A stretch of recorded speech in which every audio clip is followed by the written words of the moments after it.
മുസ്ലിമീങ്ങള് ഇപ്പൊ ആകെപ്പാടെ എവിടെയാ? ചെകുത്താനും കടലിനും മധ്യ. എന്ത് ചെയ്യുമെന്നറിയാതെ പതറി നിൽക്കുക. ഈ പ്രശ്നത്തിന് എന്തേലും പരിഹാരമുണ്ടോ? എല്ലാവരും അന്വേഷണത്തിൽ. ഇത്രയും കടുത്ത പരീക്ഷണം, ഇങ്ങനെ പരീക്ഷണം നമുക്ക് വരെ വരുമ്പോൾ പല ആളുകളും നമ്മുടെ വിശ്വാസത്തെ ചോദ്യം ചെയ്തുകൊണ്ട് പലരും പറയും മുസ്ലിങ്ങൾക്ക് എവിടെയും പ്രയാസ. ഇതാണ് ഇസ്ലാമിന്റെ കുഴപ്പം. സോഷ്യൽ മീഡിയയിലൂടെയൊക്കെ നമ്മളെ മോശമായി ചിത്രീകരിച്ചുകൊണ്ട് ഇസ്ലാമിന്റെ ശത്രുക്കൾ പ്രചരിപ്പിക്കുന്നുണ്ട്. എവിടെ മുസ്ലിം ഉണ്ടോ അവിടെ അവന് പ്രശ്നമാ, അല്ലേ? സംശയമൊന്നുമില്ല. പക്ഷെ ഇത് പറയുന്നവരുണ്ടാക്കണ പ്രശ്നം തന്നെയാ. ഈ പ്രശ്നം മുഴുവൻ ഉണ്ടാക്കണമെന്ന് പറയണവനാ. എന്നിട്ട് പറയും ഇതേ പ്രശ്നമല്ലേ എന്ന്. ഇറാഖി പ്രശ്നമല്ലേ എന്ന് ആരാ ചോദിക്കണേ? അമേരിക്കയുടെ ആള്. ഉണ്ടാക്കിയ ആരാ? അമേരിക്ക. ഫലസ്തീനി പ്രശ്നമല്ലേ എന്ന് ഇസ്രയേലിന്റെ ആള്. ഉണ്ടാക്കിയ ആരാ? ഇസ്രയേല്, അല്ലേ? അഫ്ഗാനിലെ പ്രശ്നമല്ലേ എന്ന് ചോദിക്കുന്നവരുണ്ട്. അഫ്ഗാനിലെ പ്രശ്നം ഉണ്ടാക്കിയതാരാ? അമേരിക്കയല്ലേ, അല്ലേ?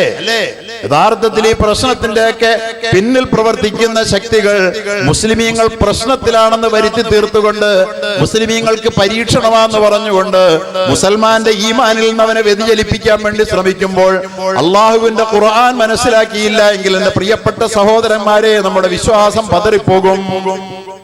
ശരിയാണല്ലോ, ഇത്രയും വലിയ പരീക്ഷണം വേറെ ആർക്കും ഇല്ലാത്ത ഇത്രയും വലിയ പരീക്ഷണം പിന്നെ എന്തിനാ നമുക്ക് മാത്രം? ഈ മതം അത്ര ശരിയാണെങ്കിൽ ഇങ്ങനെ വരാൻ പാടില്ലല്ലോ എന്നൊക്കെ ആരെങ്കിലും വിചാരിക്കുന്നുണ്ടെങ്കിൽ എന്റെ പ്രിയപ്പെട്ടവരെ, അള്ളാഹ് പറയുന്നു നിന്നെ പടച്ചത് തന്നെ പരീക്ഷിക്കാനാ. പടച്ചത് തന്നെ പരീക്ഷിക്കാനാ, യാതൊരു സംശയമില്ല. എവിടെയും പരീക്ഷണം. തുർക്കിയിൽ പരീക്ഷണം, ഖത്തറിൽ പരീക്ഷണം, ഫലസ്തീനിൽ പരീക്ഷണം, അങ്ങനെ അങ്ങനെ അങ്ങനെ ലോകത്തിന്റെ പല കോണുകളിലും പരീക്ഷണങ്ങളുടെ കഥകൾ നമ്മൾ നിരന്തരം ഇന്നലകളിൽ കേൾക്കുകയായിരുന്നു. പക്ഷേ ഇന്ന് ആ പരീക്ഷണം കേൾവിയല്ല, ഒരു യാഥാർത്ഥ്യമായി, ഒരു അനുഭവമായി ഇന്ത്യയിൽ ജീവിക്കുന്ന നമ്മുടെ മുമ്പിൽ വന്ന് നിൽക്കുകയാണ്. പരീക്ഷണങ്ങളിൽ നിന്ന് ഒളിച്ചോടാനാണ് നമ്മൾ എപ്പോഴും ശ്രമിച്ചുകൊണ്ടിരുന്നത്. പരീക്ഷണങ്ങൾ വരുമ്പം വഴിമാറി നടക്കാൻ വേണ്ടിയിട്ട്, പരീക്ഷയ്ക്ക് ജയിച്ച് ഡോക്ടറാകാൻ വേണ്ടി പഠിക്കാൻ വേണ്ടി ഇറങ്ങി തിരിച്ച ഒരു വിദ്യാർത്ഥിയാണ്. അവൻ പരീക്ഷയുടെ സമയമാകുമ്പോൾ പരീക്ഷ പേടികൊണ്ട് എക്സാമിൽ പങ്കെടുക്കാതെ മാറി നിൽക്കും. അവൻ ഡോക്ടർ ആവുമല്ലോ അല്ലേ, അവൻ എഞ്ചിനീയർ ആവുമല്ലോ അല്ലേ. മുസ്ലിം സമുദായത്തെ അല്ലാഹു തആല പരീക്ഷിക്കുകയാണ്. എന്തിനു വേണ്ടിയെന്നറിയോ? മുസ്ലിമിന് അല്ലാഹു വാഗ്ദാനം ചെയ്തിരിക്കുന്നത് സ്വർഗമാണ്, ഈ ലോകമല്ല. ഈ ലോകം അള്ളാഹുടെ മുമ്പിൽ വലിയ വിലയുള്ളൊന്നുള്ള ലോകമൊന്നുമല്ല, അത്ര വലിയ സംഭവമൊന്നുമല്ല. ഈ ലോകമല്ല ലോകം. ഇതിനപ്പുറത്ത് പ്രപഞ്ചത്തിൽ എത്ര വിസ്തൃതമായ ലോകങ്ങൾ പരന്നു കിടക്കുന്നു. എത്രയോ വിശാലമാണ് ഈ പ്രപഞ്ചത്തിന്റെ തിരുമുറ്റം. ആ ലോകത്ത് ഈ ഭൂമിയുടെ വില എന്ന് പറയുന്നത്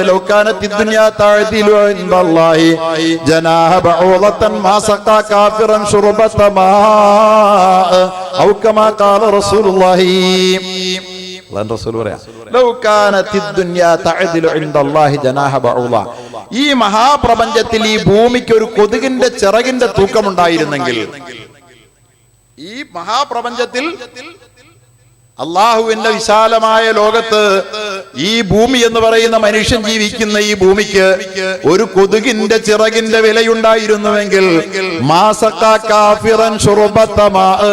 അള്ളയെ നിഷേധിക്കുന്ന ഒരു കാഫിറിന്, ഒരു സത്യനിഷേധിയെ അള്ളാഹു ഒരിറക്ക് വെള്ളം കുടിപ്പിക്കുമായിരുന്നില്ലെന്ന് മുഹമ്മദ് മുസ്തഫ. അള്ളാഹ്ക്ക് അതറിയാമായിരുന്നു. ഓരോറക്ക് വെള്ളം കുടിക്കാൻ അനുവദിക്കല ഈ ഭൂമിയിൽ. ഇതിനൊരു വില ഉണ്ടായിരുന്നെങ്കിൽ അള്ളാഹ്ക്ക്. പക്ഷെ ആകെ അനന്ത വിസ്തൃതമായി ഈ പ്രപഞ്ചമുറ്റത്ത് അറിയുമോ ഈ ഭൂമി എത്ര ചെറുതാണെന്ന്? ഈ ഭൂമിയേക്കാൾ 13.5 ലക്ഷം ഇരട്ടി വലിപ്പമുള്ളതാണ് സൗരയൂഥത്തിന്റെ കേന്ദ്രബിന്ദുവായ സൂര്യൻ, അല്ലേ? ഭൂമിയേക്കാൾ 13.5 ലക്ഷം ഇരട്ടി വലിപ്പമുണ്ട്. അതുപോലത്തെ വേറെയും 10 ഗോളങ്ങൾ കൂടുമ്പോഴേ ഒരു സൗരയൂഥം രൂപപ്പെടുന്നുള്ളൂ. പ്രിയപ്പെട്ടവരെ, അങ്ങനത്തെ ഒരു സൗരയൂഥം തന്നെ ഭൂമിയേക്കാൾ എത്രയോ 10,000-കണക്കിനല്ല, ദശലക്ഷക്കണക്കിനല്ല, കോടിക്കണക്കിന് ഇരട്ടി വലിപ്പമുള്ളതാണ്. ഒരു സൗരയൂഥത്തിന് ഈ ഭൂമിയേക്കാൾ കോടിക്കണക്കിന് ഇരട്ടി വലിപ്പമുണ്ട്. ഈ ഭൂമിയേക്കാൾ. അതാ റസൂലുള്ളാഹി പറഞ്ഞ അന്ന് 6-ാം നൂറ്റാണ്ടിൽ പറയാ, ഈ ഭൂമിക്ക് ഈ ഭൂമിയുടെ തൂക്കം, ഈ ഭൂമിക്കുള്ള തൂക്കം അള്ളാഹുവിന്റെ ലോക ആ സാമ്രാജ്യത്തിൽ ഈ ഭൂമിയുടെ തൂക്കം ഒരു കൊതുകിന്റെ ചിറകിന്റെതെങ്കിലും ഉണ്ടായിരുന്നുവെങ്കിൽ അത്ര ചെറുതാ. ഒരു നിഷേധിയെ ഈ ഭൂമിയിൽ വെള്ളം കുടിപ്പിക്കാനല്ല, അത്ര പോലും പ്രാധാന്യം ഈ ഭൂമിക്ക് അല്ലാഹു കൊടുത്തിട്ടില്ല. ഇത് പരീക്ഷാ ഹാള് മാത്ര. ഇതൊരു പരീക്ഷ ഹാളാ. അള്ളാഹുവിന്റെ വിശാലമായ ഈ സാമ്രാജ്യത്വത്തിലെ ഒരു പരീക്ഷ ഹാൾ മാത്രമാണ്. ഈ പരീക്ഷ ഹാളിലൂടെ നമ്മൾ കടന്നുപോയിക്കൊണ്ടിരിക്കുക. അവിടെ പരീക്ഷ ഹാളിൽ നിന്നുകൊണ്ടൊരു വിദ്യാർത്ഥി പറയാ ആകെ പരീക്ഷയാണ്. എന്താ പറയാ? ബെല്ലടിച്ച് പരീക്ഷ ഹാളിൽ പരീക്ഷ എഴുതാൻ വേണ്ടി കയറിയിരുന്ന വിദ്യാർത്ഥി പരീക്ഷ നടന്നുകൊണ്ടിരിക്കുന്നതിന്റെ തുടക്കം മുതൽ ഒടുക്കം വരെ എന്തോരം നേരമായി പരീക്ഷ തന്നെ പരീക്ഷ എന്ന് പറയുന്നത് പോലെയാണ് ഭൂമിയിൽ ജീവിക്കുന്ന മനുഷ്യൻ തന്റെ ജീവിതം പരീക്ഷ എന്ന് പറയുന്നത്. പരീക്ഷയ്ക്കല്ലെങ്കിൽ ഈ പരീക്ഷ ഹാളേ ഇല്ല. എന്റെ പ്രിയപ്പെട്ടവരെ, ഈ ഭൂമി സൗരയൂഥത്തിൽ കോടിക്കണക്കിന് മടങ്ങ് ചെറുതാ. അങ്ങനത്തെ സൗരയൂഥം ഒന്നല്ല, 10,000 കോടി സൗരയൂഥമുണ്ടത്രേ ഒരു ഗാലക്സിയിൽ. 10,000 കോടി സൗരയൂഥം. നിങ്ങൾക്കറിയോ 10,000 കോടി സൗരയൂഥം എന്ന് പറഞ്ഞാൽ എന്തോരം വരുമെന്ന്? 10,000 കോടി വരെ ഒന്ന് എണ്ണാൻ വേണ്ടി വരുന്ന സമയം എത്രയാണെന്നറിയോ? 2,500 കൊല്ലം. 10,000 കോടി വരെ ഒന്ന് എണ്ണാൻ വേണ്ടി വരുന്ന സമയം എത്രയാ?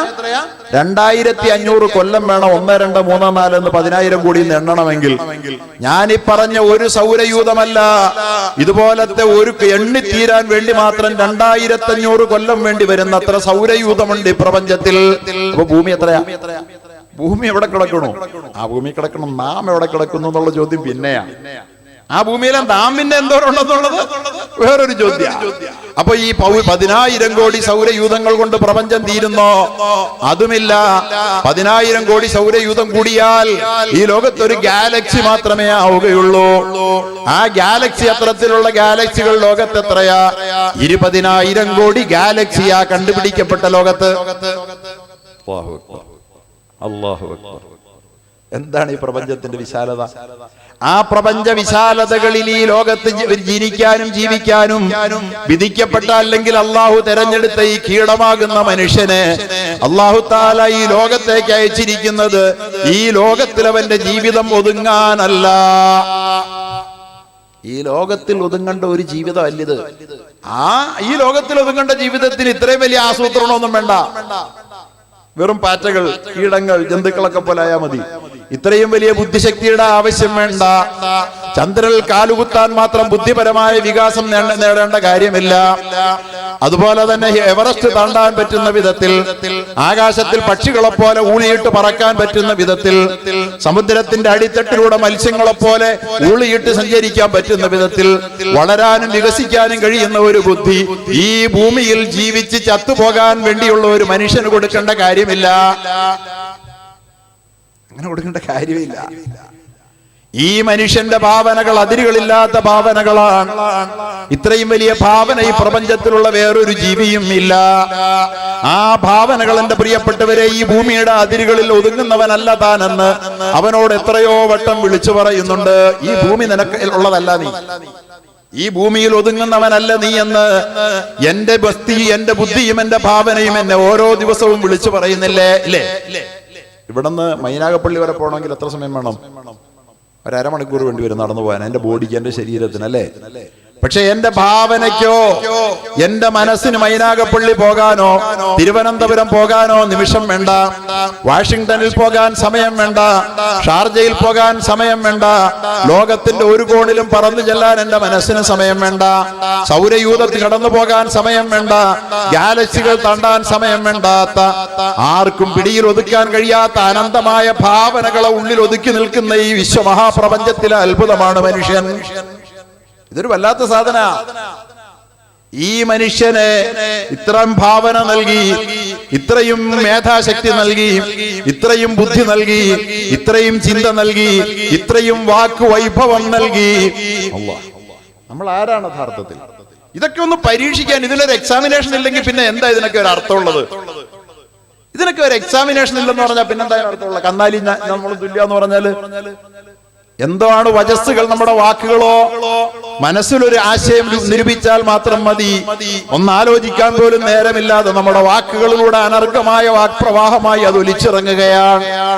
ഇത്തരത്തിൽ ലോകത്തൊരു ജീവിയും വേറെ ഇല്ല. അങ്ങനെ അത്ഭുതകരമായ വാക്കുശേഷി കൊണ്ട് അനുഗ്രഹീതനായവൻ, അത്ഭുതകരമായ ചിന്താശേഷി കൊണ്ട് അനുഗ്രഹീതനായവൻ, അനുഗ്രഹീതമായ ബുദ്ധിശക്തി കൊണ്ട് അനുഗ്രഹീതനായ ഈ മനുഷ്യനെ അല്ലാഹു തആല പടച്ചത് തന്നെ പരീക്ഷിക്കാൻ വേണ്ടിയാണ്, അല്ലെങ്കിൽ പടയ്ക്കുമായിരുന്നില്ല. ഹുവല്ലദീ ഖലഖൽ മൗത വൽ ഹയാത ലിയബ്ലുവകും അയ്യുകും അഹ്സനു അമലാ വഹുവൽ അസീസുൽ ഗഫൂർ. ഖുർആനിൽ അല്ലാഹ് എത്ര വട്ടാ പറഞ്ഞു, മനുഷ്യ അല്ലദീ ഖലഖൽ മൗത വൽ ഹയാത, നിന്റെ ജീവിതവും മരണവും ഞാൻ പടച്ചത് ലിയബ്ലുവകും, നിന്നെ പരീക്ഷിക്കാൻ വേണ്ടിയിട്ടാണ്. എന്ത് പരീക്ഷിക്കാനാ? അയ്യുകും അഹ്സനു അമലാ, ആരാണ് ഏറ്റവും നല്ല പ്രവർത്തനം ഈ ഭൂമുഖത്ത് കാഴ്ചവെക്കുന്നതെന്ന് കാണാനാണ്. ഈ ഭൂമിയിൽ നമ്മുടെ പ്രവൃത്തി ഏറ്റവും നന്നാക്കിയതാരാണ്? നല്ല മികച്ച പെർഫോമൻസ് ആരാണ്? നല്ല പ്രധാനമന്ത്രി മൻമോഹൻ സിംഗ് ആണോ മോഡിയാണോ? ആരാണ് നല്ല ആഭ്യന്തരമന്ത്രി? ചിദംബരമാണോ അമിത്ഷയാണോ? ആരാണ് നല്ല മുഖ്യമന്ത്രി? ഇങ്ങനെ നല്ലതാകാനും ചീത്തയാകാനുമുള്ള എല്ലാ കഴിവുകളും നൽകിയിട്ട് നല്ലത് ചെയ്യുന്നത് ആരാണ്, ചീത്ത ചെയ്യുന്നത് ആരാണെന്ന് നോക്കാനാണ് ലിയബ്ലുവകും അയ്യുകും അഹ്സനു അമലാ. നിങ്ങളുടെ കർമ്മങ്ങൾ, നിങ്ങളുടെ അമലുകളിലെ പെർഫോമൻസ് വിലയിരുത്താൻ വേണ്ടിയിട്ട് മാത്രമാണ് കേട്ടോ നിങ്ങളെ ഈ മാതിരി ജീവിതം തന്നീ ലോകത്തേക്ക് വിട്ടത്. സൂക്ഷിച്ച് നമ്മൾ ജീവിച്ചോണം. അള്ളാഹുടെ CCTVക്ക് കീഴില, പടച്ചവന്റെ CCTVക്ക് കീഴില നമ്മുടെ ഓരോ അക്ഷരവും. ഇപ്പൊ അതെ ഈ ക്യാമറ ഒരു TV എന്നെ പകർത്തി എടുത്തുകൊണ്ടിരിക്കുക. ഇപ്പൊ കേൾക്കാം മറ്റുള്ള ലോകക്കാർക്ക്, നാളെ കേൾക്കാം, വീണ്ടും വേണമെങ്കിൽ കേൾക്കാം, അല്ലേ? ഈ CCTV ഒക്കെ വരുന്നതിന് മുമ്പേ അള്ളാഹ് പറഞ്ഞു, അള്ളാഹുവിന്റെ റസൂൽ പറഞ്ഞു, CCTVയുടെ കീഴിലാണ്.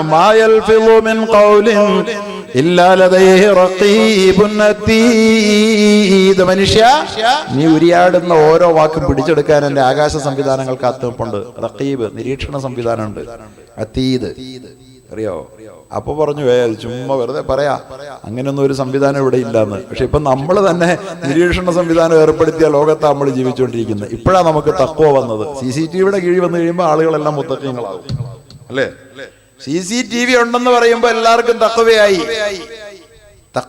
നമുക്ക് ഈ തഖ്വ നിരീക്ഷിക്കാൻ വേണ്ടി ലിയബ്ലുവകും അയ്യുകും അഹ്സനു അമലാ, നിങ്ങളിൽ ആരാണ് ഏറ്റവും നല്ല പ്രവൃത്തി കാഴ്ചവെച്ചതെന്ന് കാണാനാണ്. ആരാണ് ഏറ്റവും നല്ല പിതാവെന്നറിയാൻ, ആരാണ് ഏറ്റവും നല്ല ഭർത്താവെന്നറിയാൻ, ആരാണ് ഏറ്റവും നല്ല പുത്രനെന്നറിയാൻ, ആരാണ് ഏറ്റവും നല്ല സഹോദരനെന്നറിയാൻ, ആരാണ് ഏറ്റവും നല്ല അയൽക്കാരനെന്നറിയാൻ, ആരാണ് ഏറ്റവും നല്ല കച്ചവടക്കാരനെന്നറിയാൻ, ആരാണ് ഏറ്റവും മികച്ച ഉദ്യോഗസ്ഥനെന്നറിയാൻ, ആരാണ് ഈ ലോകത്തെ ഏറ്റവും മികച്ച സാമൂഹിക പ്രവർത്തകനെന്നറിയാൻ അല്ലാഹു തആല കാത്തിരിക്കുകയാണ് നമ്മുടെ ഓരോ നിമിഷവും നിരീക്ഷിച്ചുകൊണ്ട്. അങ്ങനെയുള്ള ഒരു ലോകത്ത് പരീക്ഷണമില്ലാതെ വരുമോ? പ്രിയപ്പെട്ടവരെ, ഈ ലോകത്ത് നമ്മളെ പരീക്ഷിക്കാൻ അള്ളാഹു ഉദ്ദേശിച്ചില്ലായിരുന്നെങ്കിൽ നമ്മളെ പടയ്ക്കുന്നതോടൊപ്പം തന്നെ അള്ളാഹു തആല ഇബ്ലീസിനെ പടയ്ക്കുമായിരുന്നു. ഇബ്ലീസിനെ പടച്ചത് അള്ളാഹ് അല്ല എന്ന് വിശ്വസിക്കുന്ന ആളുകൾക്ക് തീർച്ചയായിട്ടും ഈ പരീക്ഷണത്തെ ചോദ്യം ചെയ്യാം. ഇബ്ലീസിനെ പടച്ചിട്ടുള്ളത് അള്ളാഹ് ആണ് എന്ന് വിശ്വസിക്കാത്ത ആരെങ്കിലും മുസ്ലിം ഉണ്ടോ? ആദം നബിയെ, നമ്മുടെ പിതാവിനെ സ്വർഗത്തിൽ പടച്ചപ്പോൾ തന്നെ ആദം നബിയെ പിഴപ്പിക്കാൻ ഇബ്ലീസിനെ പടച്ചവൻ അള്ളയാണ്. അതുകൊണ്ട് നമ്മളെ വഴിതെറ്റിക്കാനും നമ്മളെ നശിപ്പിക്കാനും നമ്മളെ തകർക്കാനും ലോകത്തിന്റെ ശക്തികളും ശ്രമിക്കുമ്പോൾ അതൊന്നും അള്ള കാണാതെയാണ്, ഇതൊന്നും ചെറുക്കാൻ അള്ളാഹ്ക്ക് കഴിയാത്തതാണ് എന്ന് ആരെങ്കിലും മുസ്ലിം വിചാരിച്ചാൽ അവനെങ്ങനെ വിചാരിക്കാം, എന്നിട്ട് അവന്റെ പാട്ടിന് പോകാം. അത്രേ ഉള്ളൂ. നമ്മളെ പിഴപ്പിക്കാനും നമ്മളെ തകർക്കാനും ലോകം ശ്രമിക്കും. തകർക്കാൻ വേണ്ടിയിട്ടുള്ള എല്ലാ അധികാരവും കൊടുത്തിട്ട് അല്ലാഹു തആല ഇബ്ലീസിനെ പടച്ചത്. അള്ളാഹുവിന്റെ മുമ്പിൽ ഇബ്ലീസ് വന്ന് വിളിച്ചു പറഞ്ഞില്ലേ, അള്ളാഹുവേ, നിന്റെ അടിമകളെ ഞാൻ പിഴപ്പിക്കും അല്ലാഹ്. അപ്പോഴും അള്ളാഹ് പറഞ്ഞു, പിഴപ്പിച്ചോ ഇബ്ലീസെ, കുഴപ്പമൊന്നുമില്ല. അപ്പൊ പറഞ്ഞു,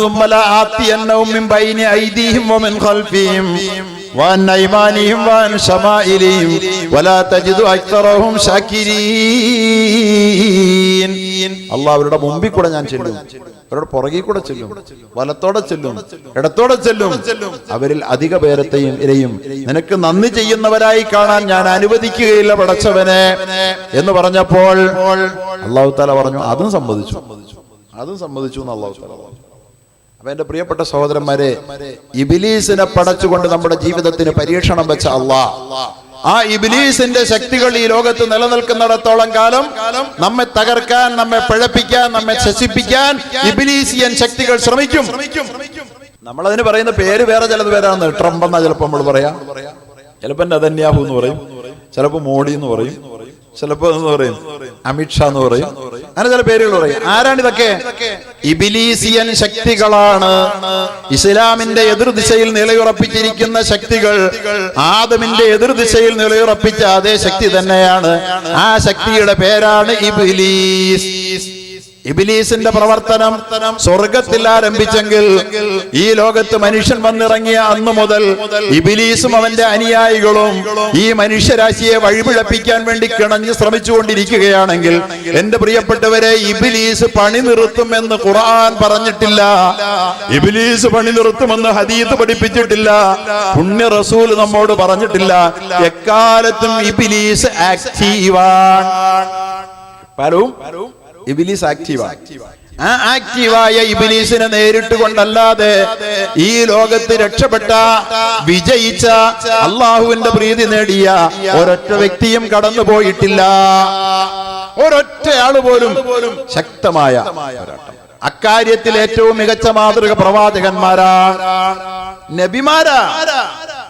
നബിമാരുടെ ചരിത്രം അല്ലാഹു തആല പറഞ്ഞു തരുന്നത് പരീക്ഷണത്തിൽ മുസൽമാൻ പതറുണ്ടായെന്ന് പരിചയപ്പെടുത്താൻ വേണ്ടിയിട്ടാണ്. പരിശുദ്ധ ഖുർആനിൽ ഏതെങ്കിലും ഒരു ഭാഗത്ത് അല്ലാഹു സുബ്ഹാനഹു വ തആല മാനവരാശിയെ അഭിസംബോധന ചെയ്യുന്നത് മുഴുവൻ നബിമാരെ പരിചയപ്പെടുത്തിക്കൊണ്ടാണ്. നബിമാരെ പറയാതെ ഖുർആൻ ഒന്നും പറയണില്ല. എന്തിനാ ഈ നബിമാരെ പറയണേ?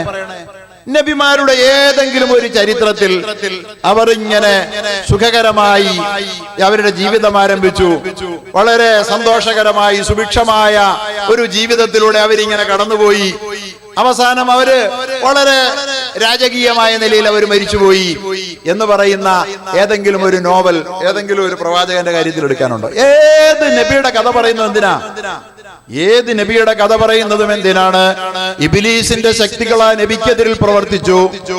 ചെറിയ ശ്രമമല്ല, തകർക്കാൻ ശ്രമിച്ചു, വകവരുത്താൻ ശ്രമിച്ചു, മുച്ചൂടും നശിപ്പിക്കാൻ ശ്രമിച്ചു. പക്ഷേ ഇബ്ലീസിന്റെ ശക്തികളെ തോൽപ്പിച്ചുകൊണ്ട് എന്റെ പിന്നിൽ, എന്റെ കൽപ്പനകളിൽ ഉറച്ചു നിന്ന പ്രവാചകന്മാർ വിജയിച്ചു എന്ന് പറയാനാണ്. പരീക്ഷണങ്ങളിലൂടെ എന്റെ നബിമാർ കടന്നുപോയി. പരീക്ഷണങ്ങൾ അവർ സന്തോഷത്തോടെ സ്വാഗതം ചെയ്തു എന്ന് പറയാൻ വേണ്ടിയിട്ടാണ്, അതിനു വേണ്ടിയിട്ടാണ്. മൂസ നബി അലൈഹി സ്വലാത്തു വസ്സലാമിന്റെ കഥ അല്ലാഹ് പറയുന്നില്ലേ? മൂസ നബിയുടെ കഥ അല്ലാഹു തആല 130 പ്രാവശ്യം ഖുർആനിൽ പറയുന്നുണ്ട്. മൂസ നബിയുടെ കഥ പറയുന്നിടത്താണ് നമുക്ക് സുപരിചിതനായ ഒരു സുഹൃത്തിനെ അല്ലാഹു തആല പരിചയപ്പെടുത്തുന്നത്. അതാരാണ്? ഫിർഔൻ. അല്ലേ? ഫിർഔൻ എന്ന് പറയുന്ന ഒരു സുഹൃത്തിനെ ഈസാ നബി അലൈഹി സ്വലാം, മൂസ അലൈഹി സ്വലാത്തു വസ്സലാമിന്റെ ഒരു പ്രതിയോഗി അല്ലാഹു തആല പരിചയപ്പെടുത്തുന്നുണ്ട്. എന്തിനാ അത് പറയുന്നതെന്നറിയാവോ? ഇന്ന് ഇസ്ലാമിൽ അന്ന് മൂസ നബിക്ക് ഫിർഔൻ ഉണ്ട്, അതിനു മുമ്പ് നൂഹ് നബിക്ക് നമ്രൂദ് ഉണ്ട്, അതിന് ഇബ്രാഹിം നബിക്ക് എതിരിൽ നമ്രൂദ് ഉണ്ട്, അതിനു മുമ്പ് നൂഹ് നബി അലൈഹി സ്വലാത്തു വസ്സലാമിന് എതിരിൽ പ്രമാണിമാരുണ്ട്, ഈസാ അലൈഹി സ്വലാത്തു വസ്സലാമിനെതിരിൽ ഇബ്ലീസിന്റെ പിണിയാളുകളുണ്ട്, മുഹമ്മദ് റസൂലുള്ളാഹിക്കെതിരിലും എതിരാളിയുണ്ട് എന്ന് പരിചയപ്പെടുത്താൻ മാത്രമാണ്. ഇന്ത്യയിലെന്നല്ല, ലോകത്തെന്നല്ല, ഏറ്റവും വലിയ അധികാരത്തിന്റെ തലക്കനവും കാണിച്ച് ലോക പോലീസായി ചമഞ്ഞു നിൽക്കുന്നവന്റെ പേര് എന്തുവായിക്കൊള്ളട്ടെ, അവൻ ഈ ലോകത്ത് ഇല്ല എങ്കിൽ മുസൽമാന്റെ പരീക്ഷണം നടക്കില്ല. മുസൽമാന്റെ ഈമാന്റെ പരീക്ഷണം നടക്കണം ഇവിടെ. ഈ ലോകത്ത് ജീവിക്കുന്ന മുസൽമാൻ ആത്മാർത്ഥമായി അള്ളാഹുവിനെ അംഗീകരിച്ചാണോ അവന്റെ അനുഗ്രഹങ്ങളിലൂടെ കടന്നു പോകുന്നത് എന്ന് അള്ളാഹ്ക്ക് അറിയണം. അനുഗ്രഹം അല്ലാഹു തആല കൊടുക്കും. അനുഗ്രഹം കൊടുത്തിട്ട് നന്ദി ചെയ്യുന്നുണ്ടോ എന്ന് അല്ലാഹു തആല പരീക്ഷിക്കും. ആ അനുഗ്രഹത്തോട് നന്ദിയോടെ പ്രതികരിച്ചാൽ അല്ലാഹു അനുഗ്രഹത്തെ പെരുപ്പിച്ചു കൊടുക്കും. പരിശുദ്ധ ഖുർആൻ ലഇൻ ശകറതും ലഅസീദന്നകും വലഇൻ കഫർതും മിൻ അദാബി ലശദീദ്. അനുഗ്രഹം കൊടുത്താൽ നിങ്ങൾ അതിന്റെ അനുഗ്രഹത്തിന് നന്ദി ചെയ്താൽ എന്ത് ചെയ്യും? അല്ലാഹു അനുഗ്രഹം കൂട്ടിത്തരും.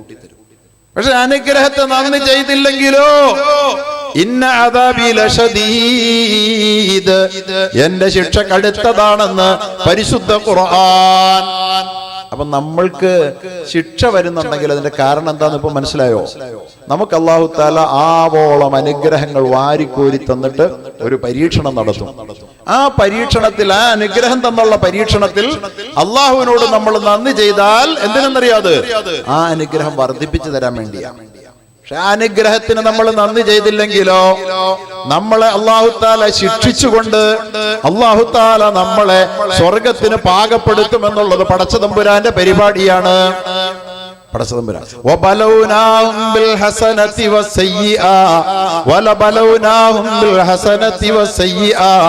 നാം അവരെ നന്മ കൊടുത്തൊന്ന് പരീക്ഷിച്ചു നോക്കും, പിന്നീടോ തിന്മ കൊടുത്തായിരിക്കും പരീക്ഷിക്കുക. എന്തിനാ? നന്മ ആവോളം തന്നു. നോക്ക്, നമ്മുടെ കേരളത്തെ സംബന്ധിച്ചിടത്തോളം നമുക്ക് അല്ലാഹു തആല തന്ന അനുഗ്രഹങ്ങൾക്ക് വല്ല കണക്കുണ്ടോ? നന്മ തന്ന് നമ്മളെ അല്ലാഹ് പരീക്ഷിച്ചതിന് ഇന്നലകളിൽ നമുക്ക് സങ്കല്പിക്കാൻ പറ്റാത്ത വിധത്തിലുള്ള അനുഗ്രഹങ്ങളല്ലേ നമുക്ക് അല്ലാഹു തആല തന്നത്. ഇപ്പൊ പ്രളയം വന്നു, അതുപോലെ പല പരീക്ഷണങ്ങൾ നമ്മുടെ ജീവിതത്തിലൂടെ കടന്നുപോയി. വാസ്തവത്തിൽ ഇപ്പൊ NRC ആണ് നമ്മളെ എല്ലാരെയും പിടിച്ചു ഞെരുക്കുന്ന സംഗതിയെങ്കിലും NRCയെക്കാളും വലിയൊരു സംഭവം അതിനു മുമ്പും വന്നായിരുന്നു. അത് നമ്മൾ മറന്നുപോയതാ. അത് പ്രളയമാ. ഇപ്പോ ഈ പ്രളയ ജലം കേരളത്തെ മുക്കിക്കൊല്ലും എന്ന വിധത്തിൽ പ്രളയം കയറി വന്നു. അല്ലാഹു തആല നമ്മുടെ ഈ സുഭിക്ഷത നിറഞ്ഞ ഒരു നാടിനെ അല്ലാഹു തആല അനുഗ്രഹം കൊണ്ട് പരീക്ഷിച്ചപ്പോൾ ആ അനുഗ്രഹത്തോട് നന്ദി ചെയ്യുന്നുണ്ടോ? ലിയബ്ലുവക്കും അയ്യുക്കും അഹ്സനു അമല, നമ്മുടെ പെർഫോമൻസ് എന്തായിരുന്നു എന്നറിയാൻ ആഗ്രഹിച്ച അല്ലാഹ് ആ പെർഫോമൻസ് മികച്ചതാക്കി കാട്ടിക്കൊടുക്കാൻ കഴിയാതെ പോയത് നമ്മുടെ നാടിന്റെ, നമ്മുടെ കേരളത്തിന്റെ ശാപമല്ലേ? ശാപമല്ലേ? നല്ല നിലയിൽ കാണിച്ചു കൊടുക്കാൻ പറ്റിയോ? പരീക്ഷണത്തെ കുറിച്ച് അല്ലാഹ് പറയുന്നത് എന്താ? മനുഷ്യനെ അല്ലാഹു തആല പരീക്ഷണത്തിന് വിധേയമാക്കുമ്പോൾ എങ്ങനെ? അവൻ അനുഗ്രഹങ്ങൾ വാരിച്ചോരിച്ചൊടുത്തുകൊണ്ട് അല്ലാഹു തആല പരീക്ഷിക്കുമ്പോൾ എന്താ അനുഗ്രഹം പടച്ചോനെ? കോരിച്ചൊരിയുന്ന മഴയത്ത് വാർന്നൊലിക്കുന്ന വീടുകളിൽ ഇന്നലകളിൽ ഒരു 25 കൊല്ലം മുമ്പ് താമസിച്ച നമ്മളെല്ലാം കോൺക്രീറ്റ് സൗധങ്ങളിൽ അന്തിയുറങ്ങുന്നവരായി അല്ലേ? അനുഗ്രഹമല്ലായിരുന്നോ? കൊടും ചൂടത്ത് പിടിച്ചു നിൽക്കാനാവാതെ എരിപൊരി കൊണ്ടിരുന്ന നമ്മുടെ എല്ലാം വീടുകളിൽ നിന്നൊരു മുറിയെങ്കിലും ശീതീകരിക്കപ്പെട്ടതായി, AC വൽക്കരിക്കപ്പെട്ട വീടുകളായി നമ്മുടെ വീടുകൾ മാറി. പ്രിയപ്പെട്ടവരെ, കിലോമീറ്ററുകൾ നടന്ന് മാർക്കറ്റിൽ പോയി സാധനങ്ങൾ വാങ്ങിക്കൊണ്ടിരുന്ന നമ്മൾ ഇന്ന് 10 ചുവട് വെക്കേണ്ട ആവശ്യമില്ലാത്ത വിധം വീടുകളിൽ നമ്മൾ 2 വീലറും 3 വീലറും 4 വീലറും ഉള്ളവരായി മാറി അല്ലേ? അനുഗ്രഹങ്ങൾ ആവോളം തന്ന അല്ലാഹു തആല നമ്മളെ പരീക്ഷിച്ചപ്പോൾ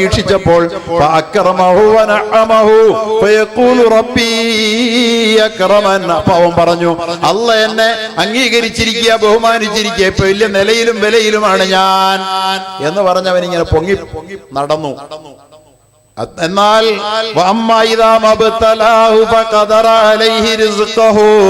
എന്നാൽ മനുഷ്യൻ അല്ലാഹു തആല അവന്റെ അനുഗ്രഹങ്ങളൊന്ന് പിൻവലിച്ചു, ഒരു മാന്യം വരുത്തി, ഒരു പ്രയാസം വരുത്തി. അങ്ങനെ അല്ലാഹു തആല അവനെ പരീക്ഷിക്കുമ്പോഴോ അവന്റെ ഉപജീവനങ്ങൾക്ക് ഒരല്പം മുട്ടുവരുത്തി, മാന്ദ്യം വരുത്തി, ക്ഷാമം വരുത്തിയാൽ അപ്പൊ മനുഷ്യൻ പറയും, ഓ അല്ലാഹ് എന്നെ കൈവിട്ട് കളഞ്ഞല്ലോ, ഞാൻ ഇങ്ങനെയൊക്കെ നടന്നിട്ടും എന്നെ അല്ലാഹ് ഇങ്ങനെ ആക്കി കളഞ്ഞല്ലോ. പറയരുത് കൂട്ടരെ, പറയരുത്. അങ്ങനെ ഞാൻ നിസ്കരിച്ചിട്ടും നോമ്പ് വെച്ചിട്ടും അല്ലാഹു തആല എനിക്ക് പ്രയാസം വരുത്തിയത് എന്താ? ചോദിക്കരുതെന്നാൽ കാരണം ഇത് രണ്ടും പരീക്ഷണമാണ്. അല്ലാഹ് പറയാ, കല്ലാ ബല്ലാ തുക്രിമൂനൽ യതീം. അല്ല കേട്ടോ, അല്ല. തന്നപ്പോ നിന്നെ ബഹുമാനിച്ചതോ എടുത്തപ്പോ നിന്നെ നിന്ദിച്ചതോ അല്ല. വല്ലാ തുക്രിമൂനൽ യതീം. കയ്യിൽ കാശ് തന്നപ്പോൾ നീ യതീമിന്റെ കാര്യം പരിഗണിച്ചിരുന്നോടാ? കയ്യിൽ കാശ് തന്നപ്പോൾ നീ യതീമിന്റെ കാര്യം പരിഗണിച്ചിരുന്നോ? വല്ലാ തുക്രിമൂനൽ യതീമ വലാ തഹാബ്ബൂന അലാ തആമിൽ മിസ്കീൻ. നീ സുഭിക്ഷതയിലേക്ക്, നിറവിലേക്ക് ഉയർന്നപ്പോൾ, നീ സമ്പന്നതയുടെ മേൽപ്പെട്ടിലേക്ക് നീ ഉയർന്നപ്പോൾ, അഗതികൾ അന്നം കഴിക്കാതെ നിന്റെ പരിസരത്ത് അന്തി ഉറങ്ങുന്നുണ്ടോ എന്ന് പരിശോധിക്കാൻ നിനക്ക് നേരം കിട്ടിയോ? അവന്റെ പ്രശ്നം പരിഗണിച്ചോ? പാവപ്പെട്ട നിന്റെ അയൽപക്കത്തെ പെൺകുട്ടി വിവാഹം കഴിച്ചു കൊടുക്കാൻ വേണ്ടി പണ്ടമില്ലാതെ പ്രയാസപ്പെട്ടപ്പോൾ നിന്റെ ഒരേ ഒരു മകളെ നീ കോടിക്കണക്കിന് രൂപയുടെ പന്തലൊരുക്കിക്കൊണ്ടും ഭക്ഷണം വിളമ്പിക്കൊണ്ടും നീ കോടിക്കണക്കിന് രൂപയുടെ മാമാങ്കം നടത്തി കല്യാണം നടത്തിയവനല്ലേടാ. അനുഗ്രഹങ്ങൾ തന്നപ്പോൾ നന്ദി ചെയ്തോ?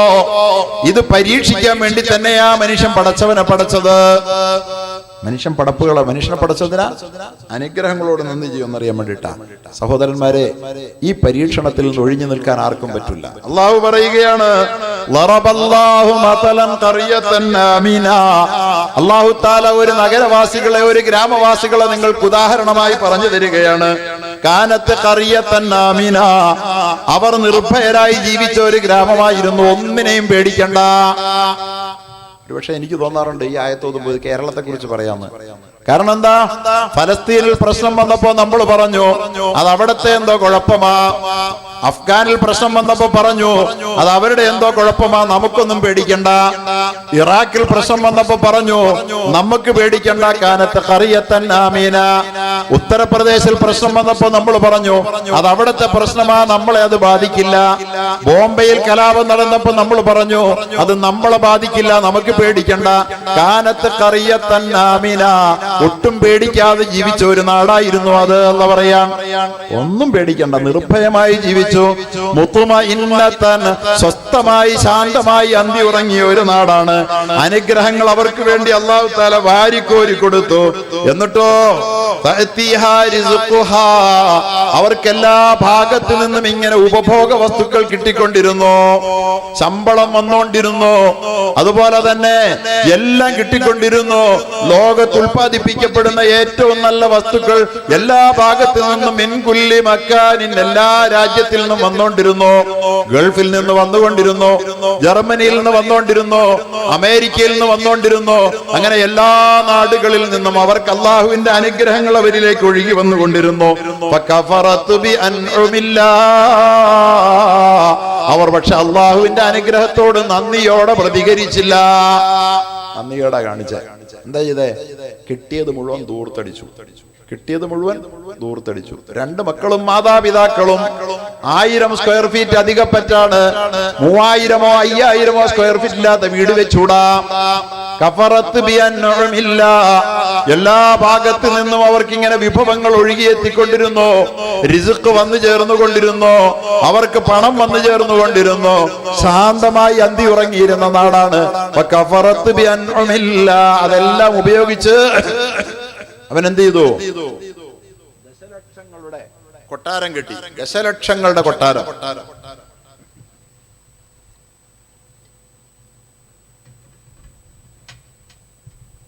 ദശലക്ഷക്കണക്കിന് രൂപയുടെ വാഹനങ്ങൾ അവൻ വാങ്ങി.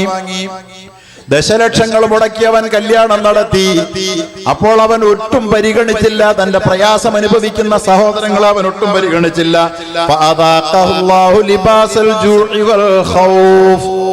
അല്ലാഹു പറയാ, വളരെ ഒട്ടും പിന്തിയില്ല. പൊടുന്നനെ അവരെ അല്ലാഹു തആല പിടിച്ചിട്ട് ലിബാസൽ ജൂ, വിശപ്പിന്റെ ഉടുപ്പ് ഒരു ഉത്തരിയുടെ തലയുടെ മുകളിൽ കൂടെ അല്ലാഹു തആല ഇട്ടു. വിശപ്പിന്റെ വൽ ഖൗഫ്, പേടിയുടെയും ഉടുപ്പെടുത്ത് അവരുടെ തലമണ്ടയെ കൂടെ അല്ലാഹു തആല ഇട്ടു കൊടുത്തു. അല്ലാഹു തആല പറയാ, കണ്ടില്ലായിരുന്നു പ്രളയം വന്നപ്പോ എന്റെ പള്ളിയുടെ സ്കൂളുണ്ട്, ആ പള്ളി സ്കൂള് ഒരു പ്രളയ ക്യാമ്പായിരുന്നു. 500 പേർക്ക് ഭക്ഷണം ഒരുക്കി. നാട്ടിലെ ഒന്നാന്തരം മുതലാളിമാരാണ് വീടൊക്കെ പൂട്ടിയിട്ട് അഭയാർത്ഥി ക്യാമ്പിൽ വന്ന് താമസിക്കുന്നത്. പലരും വന്നു, ബന്ധുമിത്രാദികളുടെ വീട്ടിൽ വന്ന് താമസിച്ചു. അപ്പോൾ പോലും അവർ അപരനെ ആശ്രയിച്ചുകൊണ്ട് അന്നം കഴിക്കേണ്ട 2 നില 3 നില കൊട്ടാരമുള്ളവർ പ്രളയം അവരുടെ വീടിന്റെ മട്ടുപ്പാവിൽ വന്ന് മുട്ടിയപ്പോൾ, പ്രിയപ്പെട്ടവരെ, വീട്ടിലേക്ക് പ്രളയം കടന്നു വന്നപ്പോൾ ചെറുക്കാനാവാതെ വീട്ടിൽ നിന്നിറങ്ങി അഭയാർത്ഥി ക്യാമ്പിൽ അഭയം പ്രാപിച്ചവരെ വിശപ്പ് വേട്ടയാടി അന്യന്റെ അപരന്റെ സഹായം ആവശ്യമായി. അല്ലേ? അല്ലെങ്കിൽ ബന്ധുവിന്റെ വീട്ടിൽ പോയി അഭയം പ്രാപിച്ചു, ബന്ധുവിന്റെ ഔദാര്യം അവൻ ആവശ്യമായി വന്നു. കേരളത്തിൽ വന്നതല്ലേ, അല്ലാഹു തആല വിശപ്പിന്റെ ഉത്തരീയമെടുത്ത് ഒരു ഉടുപ്പ് പോലെ അവനെ ധരിപ്പിച്ചു. വൽ ഖൗഫി, പേടിയും വന്നു. പ്രളയകാലത്ത് നാം അത് കണ്ടതാണ്. ഇപ്പോഴത്തെ പേടിയേക്കാളും വലിയ പേടിയായിരുന്നു. കാരണം എന്താണെന്നറിയോ? അന്നൊരു വെള്ളിയാഴ്ച തോരാ മഴ കേരളമാകെ പെയ്ത് തിമിർത്ത് പെയ്ത തോരാ മഴയിൽ പല ഭാഗത്തും മക്കളും മരുമക്കളും വേണ്ടപ്പെട്ടവരും പഠിക്കാൻ പോയ വിദ്യാർത്ഥികളായ മക്കളും ഒക്കെ കുടുങ്ങി കിടന്നപ്പോൾ അവരെ ഒന്ന് വീട്ടിൽ പോലും എത്തിക്കാൻ കഴിയാതെ പലരും പല വഴികളിൽ പ്രയാസപ്പെട്ടു അല്ലേ, പ്രയാസപ്പെട്ടു. അങ്ങനെ എല്ലാവരും ഭയന്നുപോയി. അന്നത്തെ ഒരു രാത്രിയിൽ മഴ തോരുന്നില്ലെന്ന് കണ്ടപ്പോൾ ആ വെള്ളിയാഴ്ച രാവിൽ പരിശുദ്ധമായ കഅബാലയത്തിലടക്കം ലോകത്തിന്റെ എല്ലാ കോണുകളിലും പള്ളികളിലും പാതിരാത്രി വീടുകളിലും അള്ളാഹുവിന്റെ നേരെ പ്രാർത്ഥനകളുടെ കരങ്ങൾ ഉയർന്നില്ലേ? പേടിച്ചില്ലേ? എന്താ പേടിച്ചേ? ഇപ്പൊ ഇതുകൊണ്ടിരിക്കുന്ന മഴ, ഓരോ പ്രാവശ്യം മഴ മുറുകുമ്പോഴും മനുഷ്യന്റെ മനസ്സിൽ പേടി മുറുകിക്കൊണ്ടിരുന്നു. ഇന്ന് നാം അത് മറന്നുപോയതാണ്. വല്ലാത്ത പേടിയായിരുന്നു അത്.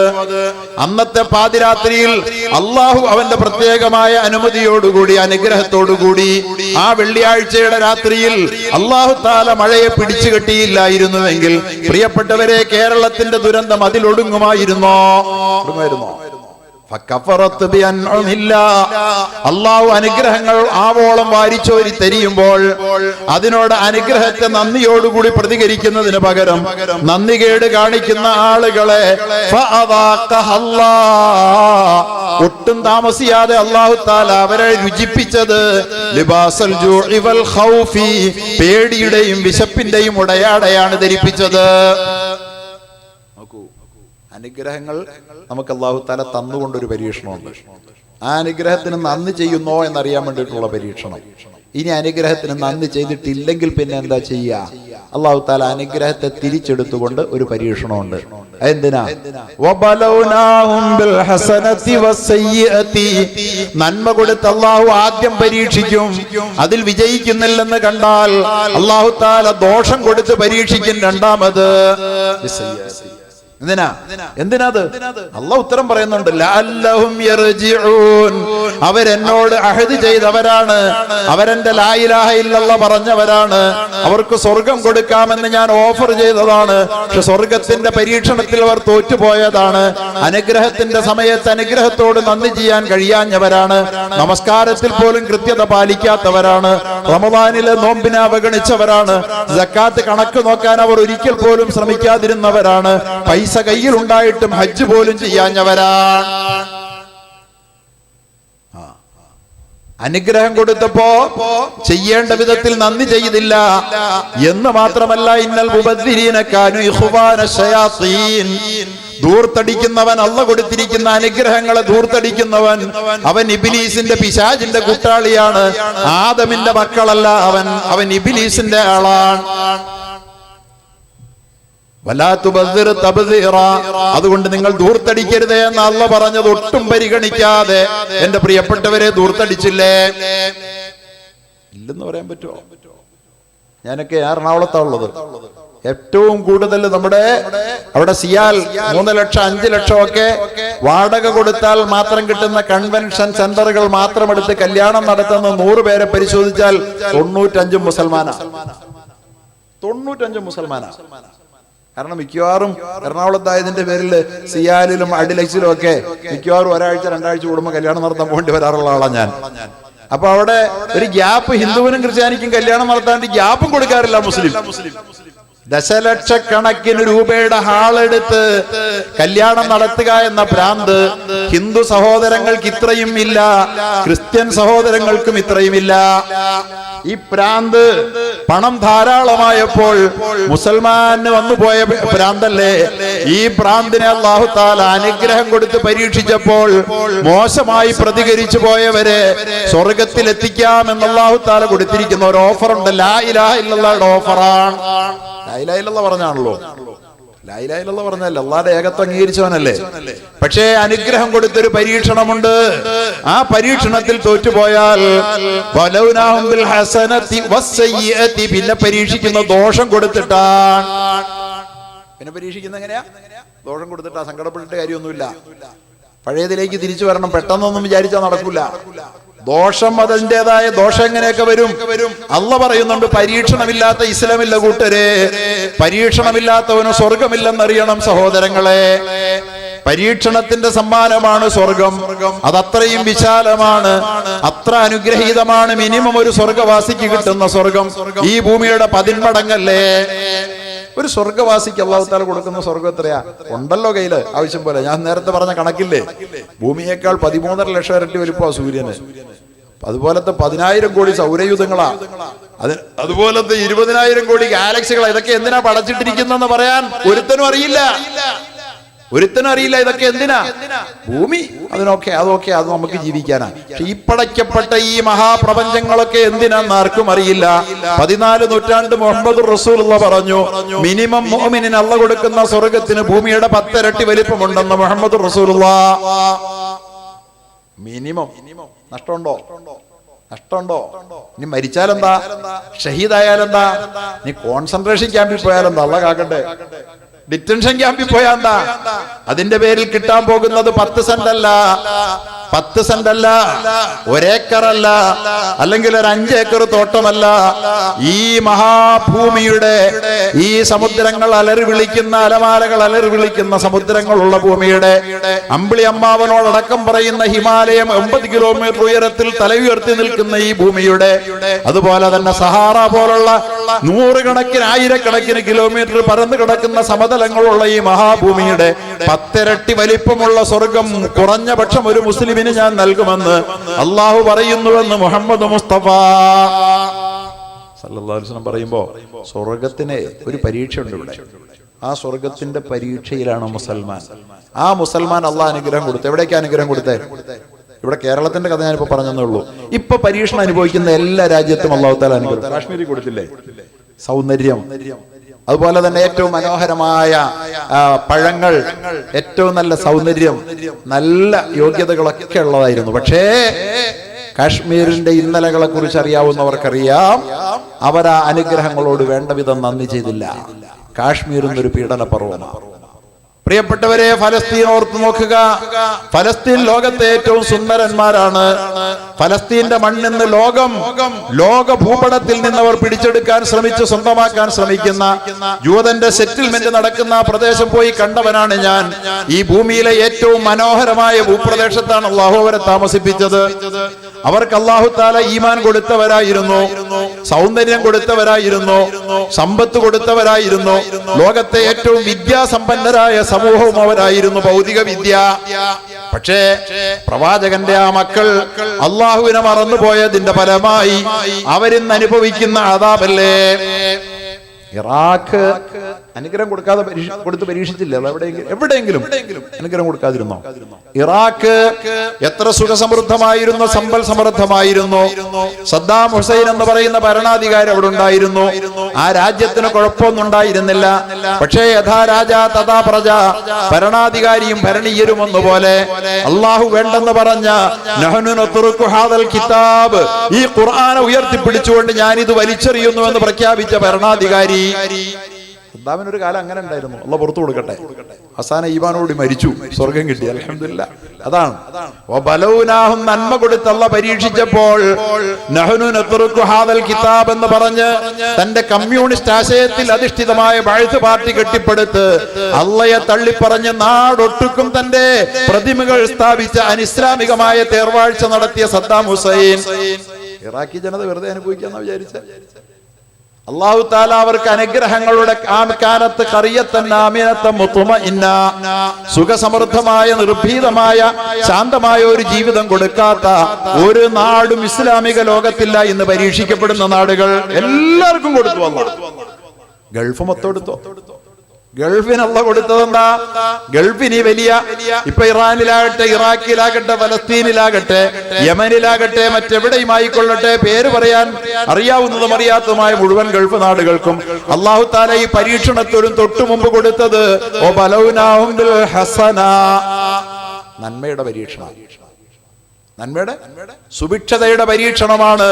ലോകത്തിന്റെ നാനാ കോണുകളിൽ നിന്നും കേരളത്തിൽ നടക്കം മുസ്ലിം മാത്രമല്ല ഹിന്ദുവും ക്രിസ്ത്യാനിയുമെല്ലാം അറബികളുടെ അടിമ വേലക്കാരായി ഈ രാജ്യത്ത് നിന്ന് ഒഴുകിപ്പോയില്ലേ? എന്തുകൊണ്ട്? അള്ളാഹു അവർക്ക് അനുഗ്രഹം കൊടുത്തത് കൊണ്ട്. ആ അനുഗ്രഹം കൊടുത്ത നാടുകളാണ്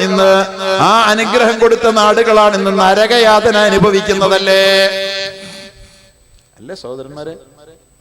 അല്ലേ? അവർ അള്ളാഹുവിന്റെ ദീനനുസരിച്ച് ജീവിക്കാൻ ശ്രമിച്ചോ? അവർ അള്ളാഹുവിന്റെ ദീനനുസരിച്ച് ലോകത്തിന് നന്മ ചെയ്യാൻ ശ്രമിച്ചോ? അവർ കിട്ടിയ സുഖ സൗകര്യാദികളുടെ പറുദീസകളിൽ അവരിങ്ങനെ മതിച്ചു പുളയ്ക്കുകയല്ലേ ചെയ്തത്? പ്രിയപ്പെട്ടവരെ, ഇന്ന് അവർ കടുത്ത പരീക്ഷണത്തിലാണ്. ഈ പരീക്ഷണം അവർക്ക് നഷ്ടമല്ല, ഈ പരീക്ഷണം അവർക്ക് ലാഭമാണ്. കാരണം അനുഗ്രഹത്തിന്റെ പരീക്ഷണത്തിൽ വിജയിക്കാൻ വിഷമമാണ്, ദോഷത്തിന്റെ പരീക്ഷണത്തിൽ വിജയിക്കാൻ എളുപ്പമാണ്. നന്മ കൊണ്ട് മുസ്ലിങ്ങളെ നിങ്ങളെ പരീക്ഷിക്കുമെന്നല്ല പറഞ്ഞു നിർത്തിയിരുന്നെങ്കിൽ നമുക്ക് സംശയം വരുമായിരുന്നു. പക്ഷേ അല്ല പറയുകയാ, ചീത്ത കൊണ്ട് നന്മ തന്നിട്ട് നിങ്ങൾ വിജയിച്ചില്ലെന്ന് കണ്ടാൽ ചീത്ത തന്ന് നിങ്ങളെ നാം പരീക്ഷിക്കും കേട്ടോ. സംശയം വേണ്ട. കേരളത്തിൽ, ഇന്ത്യയിലുള്ള മുസ്ലിമീങ്ങൾക്ക് അള്ളാഹു ഭയരഹിതമായ സന്തോഷമുള്ള ജീവിതത്തിന്റെ എല്ലാ സുഖ കാലാവസ്ഥയും തന്നു.